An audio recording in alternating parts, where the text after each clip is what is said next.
How to use Pinterest Verified Merchant Program. To use the Pinterest Verified Merchant Program, you must submit application through your Business Hub after meeting core eligibility rules. So, to be eligible for your account to apply or meet the VMP, you have to have your Pinterest business profile of at least 3 months old, and your e-commerce website domain must be established for at least 9 to 13 months. You must display a clear profile picture, logo, or headshot and have a completed about section. And you also have to enlist your store policies over there. Connect your assets by simply claiming your domain and ingest a catalog.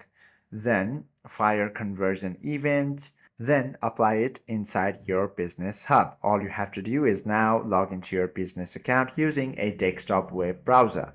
Navigate directly to the Pinterest Business Hub dashboard. Look for the gray Verified Merchant Status Informed module located near the top of the interface. Click the link that reads Become a Verified Merchant. Click Start to submit your account for formal human review, and monitor the review and status as well as the rejections. Hope this video helps you out a lot. If you have any questions or queries, please do comment down below.